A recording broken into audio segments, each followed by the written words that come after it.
कड़ाके की ठंड पड़ रही थी। रानी एक 12 साल की लड़की थी। उसकी 3 बहनें सीमा, रेखा और निहारिका भी थी, जो कि उससे छोटी थी। वो चारों एक रेलवे स्टेशन के पास तंबू बनाकर रहती थी। उनकी माँ पहले ही गुजर चुकी थी। उनके पिता भी बीमार ही रहा करते थे। रानी बिटिया, लगता है अब मेरा भी जाने का समय आ गया है। अभी तुम इतनी बड़ी नहीं हो कि तुम्हें यह बात बता सकूं, पर अब कर भी क्या सकता हूँ। नहीं पापा, आपको कुछ नहीं होगा। मैं आपको कुछ भी नहीं होने दूंगी। माँ का साया पहले ही हमारे सर से उठ चुका है। हम नहीं चाहते कि पिता का साया भी हमारे सर से उठ जाए। दीदी, आज के बाद हम तीनों बहनें भी आपके साथ काम पर चलेंगे।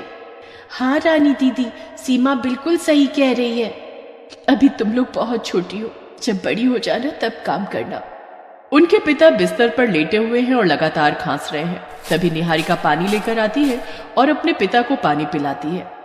सीमा, रेखा, निहारिका, तुम तीनों पिताजी के पास रुको, मैं डॉक्टर को लेकर आती हूँ। रानी तुरंत अपने तंबू से बाहर आ जाती है और उस ठंड में भागकर किसी क्लिनिक में चली जाती है। डॉक्टर साहब जल्दी चलिए, मेरे पापा बहुत बीमार हैं। वो डॉक्टर रानी को ऊपर से नीचे तक देखता है। तुम्हारे पास मेरी फीस देने के लिए और दवाई खरीदने के लिए पैसे हैं? अभी मेरे पास सिर्फ 13 रुपए हैं और ये चॉकलेट है। आप मेरे पिताजी को ठीक कर दीजिए। मैं आपको कुछ ही दिनों में आपका सारा पैसे दे दूंगी। तब तक आप ये 13 रुपए और ये चॉकलेट रख लीजिए। पागल है क्या? मैं कोई बच्चा हूँ जो एक चॉकलेट से मान जाऊंगा? और क्या कहा तूने? कुछ ही दिनों में पैसा दे देगी? भीख मांग कर? मैंने आज तक भीख के पैसे नहीं लिए और ना ही कभी लूंगा। रानी डॉक्टर की ये बात सुनकर रोने लगती है। उसकी आंखों में आंसू आ जाते हैं, पर किसी तरह वो अपने आंसुओं को छिपाए हुए बोलती है। डॉक्टर साहब, अगर आप नहीं चलेंगे तो मेरे पिताजी मर जाएंगे। वैसे भी डॉक्टर को तो भगवान का दूसरा रूप माना जाता है। ये सब बड़ी बड़ी बातें मुझसे मत करो। ये सब किताबी बातें करने लगूं तो मैं भी तुम्हारी तरह एक दिन सड़क पर आ जाऊंगा। मुझे भी तुम लोगों की तरह भीख मांगनी पड़ेगी, और ऐसा मैं बिल्कुल नहीं चाहता। अब रानी के पास कहने के लिए कुछ भी नहीं बचा था। वो बिना कुछ कहे सीधा अपने घर की तरफ चली आई, और जब अपने घर के पास पहुंची, यानी अपने तंबू के पास, उसके तंबू के बाहर बहुत सारे लोगों की भीड़ लगी हुई थी। रानी भागकर अपने तंबू के अंदर गई। वहां पर उसकी तीनों बहनें जोर जोर से रो रही थीं, क्योंकि उसके पिता अब मर चुके थे। दीदी देखो ना, पापा नहीं उठ रहे हैं। पापा मर चुके हैं रेखा। देखो ना, पापा की सांस भी नहीं चल रही। जब माँ मरी थी तब उनकी भी सांसें बंद हो गई थी। इसका मतलब हमारे पापा भी मम्मी की तरह हमें छोड़कर इस दुनिया से जा चुके हैं। दीदी, अब हम लोग पापा के बिना क्या करेंगे? रानी अभी इतनी बड़ी नहीं हुई थी कि सब कुछ संभाल पाए। अपनी तीनों बहनों को गले से लगा लिया और जोर जोर से चारों बहनें रोने लगी। अब सबसे बड़ी बहन ने अपने आप को मजबूत किया और अपनी बहनों को भीख मांगकर पालने लगी। एक रोज रानी कहीं पर भीख मांग रही थी। तभी भीख मांगते वो एक लड़के के पास पहुंच गई। वो करीब 17-18 साल का रहा होगा। रानी उससे भी भीख मांगने लगी। माफ कीजिए, मेरे पास पैसे नहीं है। अगर पैसे नहीं देने हैं तो साफ साफ मना कर दो। आपको झूठ बोलने की कोई जरूरत नहीं है, क्योंकि झूठ बोलने से पाप लगता है। मेरी वजह से आपको पाप लग जाएगा, मुझे अच्छा नहीं लगेगा। रानी के मुंह से इस तरह की बात सुनकर वो लड़का चौंक गया। कितनी गहरी बात कर दी आपने। आपने मुझे आप कहा? इतनी इज्जत किसी ने नहीं दी मुझे। ऐसा क्यों? मैं एक भिखारिन हूं ना, इसलिए। तो भिखारियों को इज्जत नहीं दी जाती क्या यहाँ पर? क्यों, आपको नहीं पता? आप यहाँ के नहीं हो क्या? नहीं, मैं यहाँ पहली बार आया हूँ। मैं एक NRI हूँ। मेरे डैड शादी के पहले ही अमेरिका में शिफ्ट हो गए थे। मुझे इंडिया देखने का बहुत मन था, तो डैडी के साथ चला आया। ओह, तो आपके डैडी कहाँ हैं? डैडी होटल में रुके हैं। मैं अकेले ही घूमने निकल आया था, पर मेरे साथ बहुत गलत हुआ। स्टेशन पर मेरा पर्स और मोबाइल चोरी हो गया। ठंड भी बहुत लग रही है। तो आइए, मैं आपको चाय पिलाती हूँ। नहीं, मैं होटल जाता हूँ। पर आपके पास तो पैसे ही नहीं है। यहाँ कोई आपको फ्री में नहीं ले जाएगा। अरे, होटल पहुंचकर पापा पैसे दे देंगे ऑटो वाले को। कितना अच्छा होता है ना पापा का होना। कुछ कहा आपने? हाँ, मैंने कहा आप ठंड में कांप रहे हैं, एक चाय तो पीनी ही पड़ेगी आपको। ठीक है, कम से कम इंडिया में कोई दोस्त तो बना। एक भिखारी से कोई दोस्ती नहीं करता, इसलिए उस लड़के के मुंह से ये बात सुनकर रानी की आंखें नम हो गई। खैर, रानी उस लड़के को चाय की टपरी के पास ले गई। चाचा 2 चाय देना। फिर आ गई तू? पैसे दूंगी चाचा, चाय दो जल्दी। चाचा 2 चाय देते हैं। इंडिया की चाय कुछ अलग है। और इंसान भी। एक भिखारी ने अपने पैसों से एक अजनबी को चाय पिलाई। आदित्य बहुत खुश है। और ठीक है, तो मैं चलता हूँ। ये लीजिए, ये आपके लिए। चॉकलेट? आपको कैसे पता मुझे चॉकलेट पसंद है? आपको सच में चॉकलेट पसंद है? हाँ बहुत। वैसे आपका नाम क्या है? मेरा नाम आदित्य है। और आपका? मेरा नाम रानी है। बहुत अच्छा नाम है। आप सच में दिल की रानी हो। तो इस तरह से दोनों काफी अच्छे दोस्त बन गए, लेकिन ये दोस्ती शायद कुछ पल की ही थी। आदित्य ने ऑटो पकड़ा और वहां से चला गया। रानी भीख मांगकर रात में अपने तंबू के बने घर पहुंच गई। उस लड़के आदित्य ने जो चॉकलेट दी थी, रानी ने उसके 4 टुकड़े किए और मिल बांट कर खा लिए। लेकिन रानी ने उस चॉकलेट का रैपर संभाल कर रख लिया। अगले दिन से स्टेशन के पास मेट्रो का काम शुरू हो गया और उन लोगों का तंबू उखाड़ कर फेंक दिया गया। तीनों अब सड़क पर आ गई। दीदी, अब हम कहाँ रहेंगे? मुझे बहुत ठंड लग रही है। ऊपर वाला कोई ना कोई रास्ता तो निकालेगा ही। वो चारों बहनें कपकपाती ठंड में सड़क पर भटक रही थी। उनका एक दूसरे के अलावा कोई सहारा नहीं था।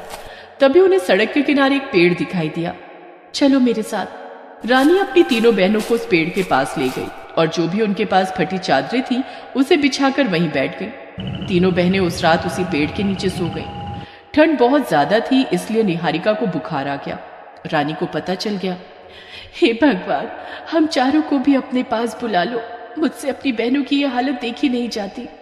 रानी के हाथों में उसी चॉकलेट का रैपर अभी भी है जो आदित्य ने उसे दिया था। खैर, रानी ने अपनी चादर भी अपनी तीनों बहनों के ऊपर डाल दी और खुद बिना चादर के कांपती हुई सो गई।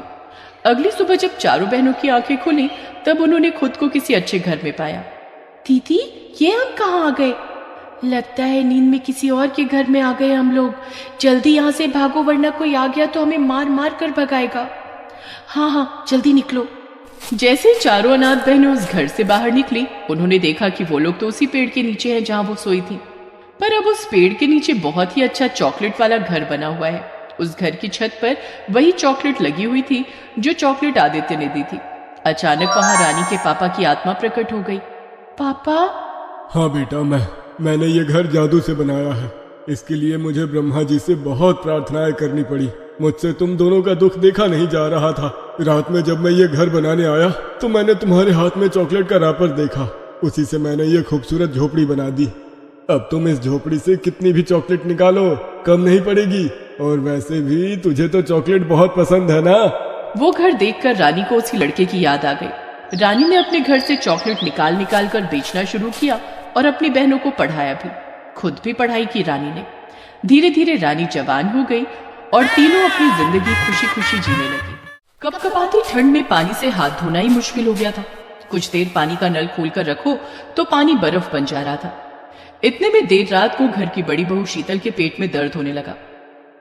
हे भगवान, इस पेट को भी अभी दुखना था। इतनी ठंड में भी बाथरूम जाना होगा। शीतल रजाई से बाहर निकलना नहीं चाहती थी, लेकिन प्रकृति का बुलावा आ जाए तो इंसान को उठना ही पड़ता है। शीतल को भी उठना पड़ा।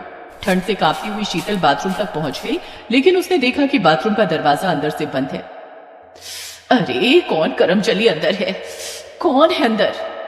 अंदर से सपना उत्तर देती है। मैं हूं दीदी। मैं कौन? नाम तो होगा ना। मैं दीदी सपना। बहुत जोर की लगी थी।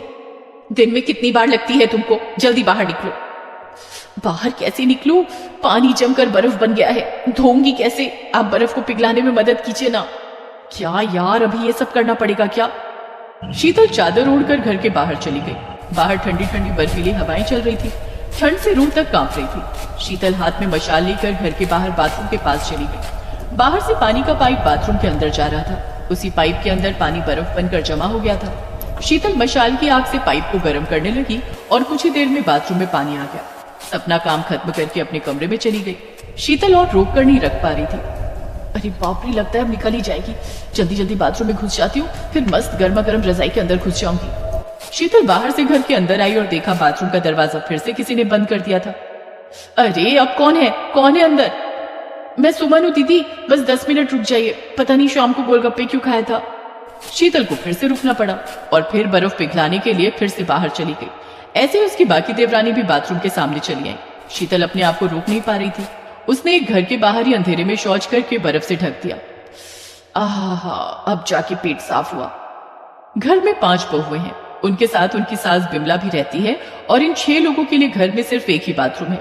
इसीलिए 5 बहुओं को सबसे ज्यादा दिक्कत सर्दी के मौसम में ही होती है। उनके पति काम के सिलसिले में बाहर रहते हैं और शीतल को घर की बड़ी बहू होने के नाते घर संभालना पड़ता था। और इस साल कुछ ज्यादा ही ठंड पड़ गई है, बर्फबारी रुकने का नाम ही नहीं ले रही है, इसलिए मुश्किल काफी हद तक बढ़ गई है। अगले दिन सुबह सुबह बिमला नींद से उठ जाती है। 5 बहुएं एक एक करके कमरे से निकलती हैं और बिमला कहती है, क्या बहू, सुबह के 7 बज गए हैं, मैं 2 घंटे से चाय का इंतजार कर रही हूँ। ये सुनते ही शीतल गुस्से से चिल्ला देती है, कैसे उठूं सुबह सुबह, रात को ठीक से नींद ही नहीं हुई, कब से कह रही हूँ एक बाथरूम से काम नहीं चल रहा है, दूसरा बाथरूम बनवा दीजिए, लेकिन आप तो मेरी बात ही नहीं सुनते हो। अच्छा, बाथरूम बनाने का पैसा क्या तेरा बाप देगा? मेरा बाप क्यों देगा पैसे? दहेज में तो दिया था पैसा मेरे बाप ने, उन पैसों से ही बनवा लेती बाथरूम। हाँ दीदी सही कहा, हम 6 लोग हैं, एक बाथरूम से कैसे चलेगा? हाँ माँ जी, कल रात तो हद ही हो गई, ऊपर से इतनी ठंड।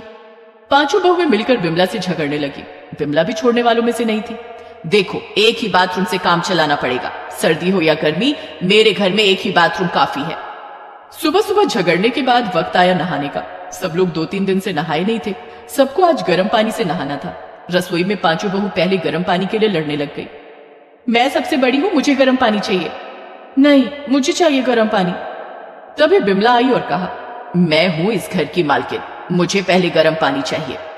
ये बोलकर बिमला गर्म पानी लेकर बाथरूम के अंदर चली गई। ऐसे ही हर रोज बाथरूम के लिए झगड़ा चलता रहा। शीतल ने अपने पति को फोन पर सब कुछ बताया। देखिए जी, ठंड बहुत है, इतनी ठंड में बाथरूम के बाहर कांपते हुए हर रोज खड़ा रहना पड़ता है, आप कुछ कीजिए, एक और बाथरूम बना कर दीजिए। एक और बाथरूम? लेकिन माँ ने तो ऐसा कुछ नहीं कहा, वो तो एक बाथरूम से ही खुश है। खुश होंगी क्यों नहीं, हमेशा वही तो पहले घुस जाती है और हमें इंतजार करना पड़ता है, ऊपर से उनके ताने। देखो शीतल, मेरी माँ के बारे में उल्टा सीधा मत कहना, माँ अगर नहीं बोलेंगी तो घर में दूसरी बाथरूम नहीं बनेगी। शीतल के पति ने फोन रख दिया। शीतल रोने बैठ गई। ये किस घर में बहू बनकर आ गई हूं मैं, ये कैसी सास है, हे भगवान। शीतल यहाँ रो ही रही थी कि तभी किसी ने घर का दरवाजा खटखटाया। बिमला ने दरवाजा खोला तो देखा उसकी बेटी रत्ना आई है ससुराल से। अरे रत्ना, आजा बेटी, सब खैरियत? नहीं माँ, ससुराल में तकलीफ हो रही थी, वहां तो और भी ठंड है, बाथरूम में पानी नहीं है, इसीलिए मैं आपके पास चली आई। बहुत अच्छा किया बेटी, अब हम दोनों माँ बेटी एक साथ सर्दी बिताएंगे। हाँ माँ, लेकिन पहले मुझे बाथरूम जाना पड़ेगा। रत्ना बाथरूम में घुस गई। 5 बहुओं के सर पर मुसीबत आ पड़ी। अब क्या होगा, अब तो ननद जी भी आ गई हैं, ये तो बाथरूम से निकलना ही नहीं चाहती है। हाँ, वही तो मैं भी सोच रही हूँ। नहीं, इस तरह से तो काम नहीं चलेगा, हमें कुछ तो करना ही होगा। शीतल ने दिमाग लगाना शुरू किया। उधर रत्ना बाथरूम से निकलने का नाम ही नहीं ले रही थी। हर किसी को बाथरूम यूज करना था। रत्ना 2 मिनट के लिए बाथरूम से बाहर आती थी और फिर 2 मिनट बाद अंदर घुस जाती थी। ऐसे ही 2-3 दिन बीत गए और फिर बर्फबारी थोड़ी कम हो गई। शीतल सुमन को लेकर बाजार जाने के बहाने घर से बाहर गई और एक दुकान से जुलाब खरीद लिया। जुलाब? जुलाब से क्या होगा दीदी? बस देखती जा, ये जुलाब ही हमें नया बाथरूम बनाकर देगा। वो कैसे? मेरे पास एक प्लान है। घर लौटकर शीतल ने बाकी चारों को समझा दिया और फिर खाना बनाकर शीतल ने उसमें जुलाब मिला दिया। ये लीजिए माँ जी, ननद जी खा लीजिए। भाभी ये क्या, सिर्फ टिंडे की सब्जी बनाई है, सोचा था मछली मटन बनाकर खिलाओगी। मछली मटन लेकर कौन आएगा ननद जी, आप ला दीजिए, मैं बनाकर देती हूँ। टिंडे ही खा लीजिए ननद जी, कल मटन बना देंगे। कल की तो नौबत ही नहीं आएगी। बिमला और रत्ना ने खाना खा लिया और रजाई ओढ़कर सो गए। लेकिन थोड़ी देर में रत्ना के पेट में दर्द होने लगा। माँ, मेरे पेट में दर्द हो रहा है। मेरे पेट में भी दर्द हो रहा है बेटी, मैं पहले जाती हूँ। नहीं नहीं, मुझे पहले जाना है, रुक जा। नहीं, मैं जाऊंगी। रत्ना बाथरूम की ओर दौड़ने लगी। बिमला भी पीछे पीछे दौड़ने लगी, लेकिन बाथरूम का दरवाजा बंद था। अंदर शीतल ऐसे ही बैठी थी। कौन है अंदर, कौन है? मैं हूं ननद जी, जल्दी बाहर निकलो, मुझे जाना है।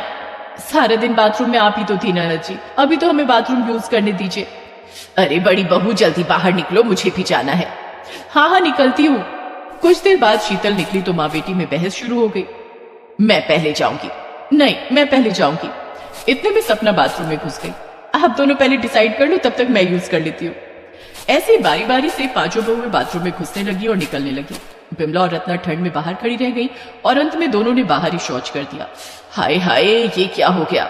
आपकी वजह से हुआ ये, मैं कल ही ससुराल चली जाऊंगी। अगले दिन रत्ना सच में ससुराल चली गई। बिमला को बहुत बुरा लगा। शीतल ने बिमला से कहा, आज अगर एक की जगह 2 बाथरूम रहते ना तो इसकी नौबत नहीं आती। सही कहा बहू, मेरी बेटी गुस्सा होकर चली गई। 2 नहीं, मुझे इस घर में 5 बाथरूम चाहिए। ये सुनकर शीतल और बाकी बहुओं के चेहरे पर मुस्कान आ गई। बिमला ने उसी दिन अपने बेटों से बाथरूम बनवाने के लिए कहा और 1 महीने के अंदर 5 बाथरूम बनकर तैयार हो गए। उसके बाद ठंड में किसी को बाथरूम को लेकर परेशानी नहीं हुई। सब लोग खुशी खुशी रहने लगे।